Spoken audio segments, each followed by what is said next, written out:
You unravel me with a melody. You surround me with a song of deliverance from my enemies, till all my fears are gone. I'm no longer a slave to fear. I am a child of God. I'm no longer a slave to fear. I am a child of God.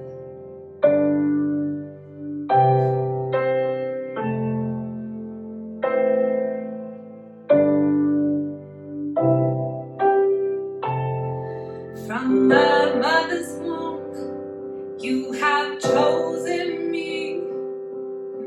Your love has called my name. I've been born again into a family.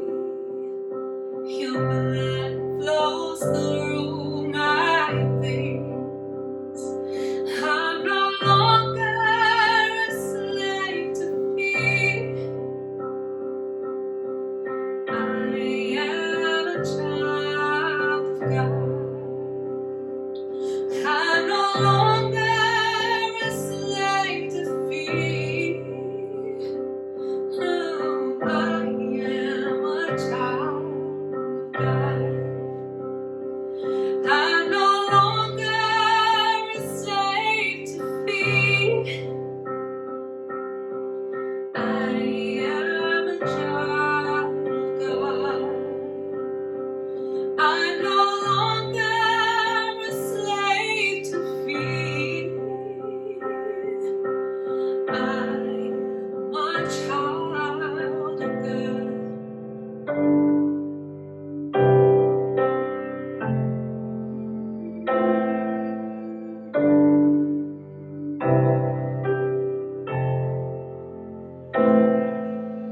I am a child of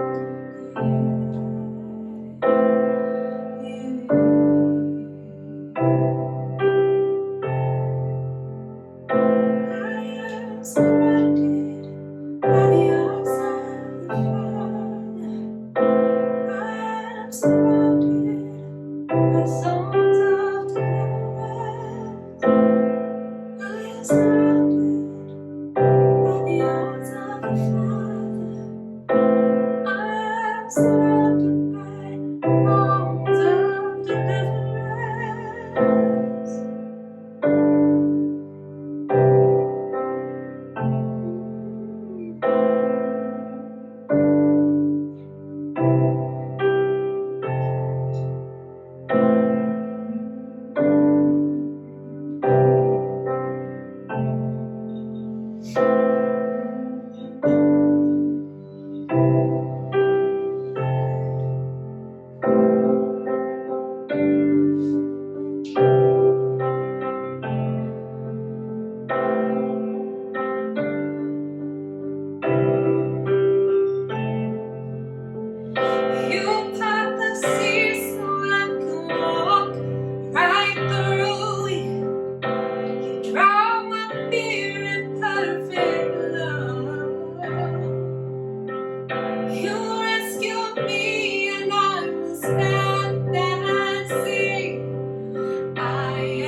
Okay, I have a question for you. Does Satan carry a sword? Now, this may seem like an odd question because who knows what kind of weapons Satan loves? But Numbers 22 explicitly states that God sent an angel with a sword to fulfill the role of Satan. The angel appointed by God to the office of Satan draws his sword to confront Balaam. So does the person of Satan, not just the office, carry a sword? Or do you think he's upgraded his weapons? Because in 2 Kings 6:17, which is closer to the time period of the text we're going to look at today, has God's angelic soldiers using upgraded Iron Age weapons. Surrounded by enemies, it says, Elisha prayed and said to the Lord, "Please open the eyes of the servant so that he can see." The Lord opened the servant's eyes, and the servant saw, behold, the mountains were full of horses and chariots of fire all around. So again, the Bible is very clear that angels are armed, so it's not impertinent to ask this question. Maybe, like the move from Numbers to 2 Kings, the angelic army keeps up to date with humanity's weapons of war. Maybe Satan carries a gun now. The text taken literally, as though these tellings of the angelic warfare with arms are modern reporters sending home news from the front lines of a holy battle, rather than literarily, which moves us from the understanding that the people were creating meaning, will have us looking at these passages, being influenced by them to say, this is what we should expect. It made me in my upbringing always think that I'd be running into demons and powers and seeing angels a lot more than I have. The stories we tell shape the way we can inhabit our world. This is why we have taken a literary approach rather than a literal approach to the Devil We Know series. A literary approach allows us to slow down and to take the story seriously and individually. It helps us to plot the narrative flow of Satan, an appointee of God, to fill a seat in God's divine court, as seen in Job and Zechariah, to the first plot twist in our biblical tradition, the point in history where the satanic office becomes a person. Satan is no longer a title for angels in holy court. He is a tempter, a bringer of false accusations, a seducer of holy people. This twist sets the trajectory for how Satan will be experienced in the New Testament. But if we don't slow down, sitting in the different accounts, we will miss the development, and inevitably, we'll become like a couple of old friends of mine, Brian and Will. You see, I met them in my early 20s, walking across the gravel parking lot of an old Pentecostal church in my hometown. They were filled with passion of youth, the confidence of the recently converted, and inspired by the church's stories, mixed with a group vision. The clouds parted and the angel spoke to them. They immediately acted on the vision by purchasing short swords for each of them. They would literally slay the devil, the very beast of Revelation 13. Or so they thought. To mark this occasion, where they became a band of brothers called to their holy war, they designed a coat of arms called Demon Hunter, with the words wrapping around a goat head that was supposed to be the devil, and they tattooed it on their left shoulder, because that's the shield arm, that's the one that will protect you when you go into battle. A year had passed. The end didn't come. Armageddon never happened. The devil never met them on the field of battle. But the tattoo branding them as brothers in a fight against the devil remained. But after that year, the demon slayers hung their heads in shame. Armageddon never came, and they gave their sword to me. Actually, I have it to this day. This very cheaply made thing is what they thought they were going to battle a literal devil with. They're going to go swinging and take on the forces of hell. I have it now as a reminder of the practice of interpretation, of how we embrace the literary tradition we've inherited. And they gave it to me so that they would never have to see it and feel shame again for the vision that never came true, but the tattoo that would be permanent. So the stories we tell shape the world we can inhabit. For Brian and Will, Satan, the devil, the beast of Revelation, wielded a sword with deadly purpose, so they bought one too. So again, what do you think? Does Satan carry a sword, Or, like 2 Kings, has he updated his arsenal to modern warfare? Maybe, again, do you think he bought a gun? If you're thinking, Glenn, stop being ridiculous, Satan doesn't use a sword or a gun, then you might tell the story where Satan has pestilence, illusion, disease, and the animating power of sin. Because these two are very clear stories that we draw out of the Bible. These two are weapons that our tradition put at his disposal. But like Brian and Will's reading, which caused them to prepare for a literal Iron Age war against the demonic, the move from agent of the divine royal court to devil has a beginning. And we will witness this as we sit in the multiple tellings of David's census. 2 Samuel 24:1 begins, "The Lord's anger raged against Israel. So he incited David against them, saying, 'Go, count Israel and Judah.' God was angry, and so he sought an occasion to pick a fight. God incited David to move into action. The trouble coming, this situation was not David's idea. It was whispered into his ear by God's desire." Then in 24:10, David shows an unusual amount of insight, because without divine intervention, without anything else happening, without calamity, it says that David's heart was hit, and he sought out God, who incited him. Because in 2 Samuel's world, God causes all things. For good or ill, God causes. For blessing or curse, God causes. Plague or abundance, God causes.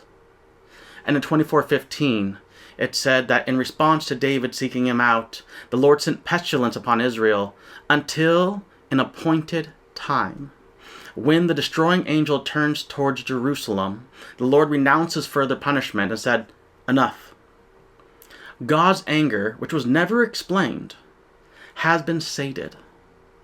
And I say sated because the way it reads, he was mad, he picked a fight, he smashed some things and said, "I think this is enough." And the Septuagint, the Greek Old Testament, also put some intensification to this by changing the verb from repent, turn, change, nachem, becoming perikaleo, to call, to comfort, to appease. And it said, "The Lord was comforted by the evil and said to the angel destroying the great people, 'You can relax your hand.'" And this is important. This intensification, this change, is the starting point of where our tradition passes through Alexandria in order to become the Bible that the New Testament people read. So the story of God passing through Greek in order to become the New Testament shows that our faith has always been built out of stories under negotiation, not reporters from the front line. So God's anger incites David so that God can punish Israel. After Israel's time in Babylon, they become uncomfortable with this story. The story gets updated, and Satan saves God's reputation from the destructive impulses witnessed in Samuel. 1 Chronicles 21:1, which is written about the same story just after the exile instead of during, says that the Satan stood against Israel, and the Satan incited David to count Israel. Except Satan is no longer the Satan. The article making it a title has been dropped, so it's now an official name. The officer of the court becomes an embodied malevolent being. Some scholars still see this as an extension of God's court, highlighting the narrative's distancing from God's direct action. So in Chronicles, God wasn't unexplainably angry because Satan evolved from revealer and accuser to tempter and seducer. The minor change opens up a new story arc. David is no longer unusually insightful. He doesn't realize his mistake. God shows him, because in response to the thing that caused God angst, God was offended and attacked Israel. The plague is understood now as a response to David being seduced by Satan rather than a reaction to God's own rage. Before, the punishment reached a divinely appointed time, and God was appeased, so Jerusalem was saved. It was saved because the violence was gone, that he was able to say, "I have gotten mad enough and I've had enough retribution that we're cool." But now in Chronicles, there's no mention of an appointed time anymore. Nothing has been predetermined. God drew near to watch and to change. In 21:15, it said God sent an angel to ravage Jerusalem, and as he was doing so, the Lord watched and relented from his judgment. He told the angel who was destroying, "That's enough, stop now." So before, where it said there was an appointed time, God had things in order and said, you know what, the bill has been satisfied. Now it says God watches, experiences, and becomes affected. God couldn't passively watch people be destroyed. God is becoming more like the one we recognize because Satan was introduced as a being to the story. Satan became embodied as the salvation of God's reputation in Chronicles.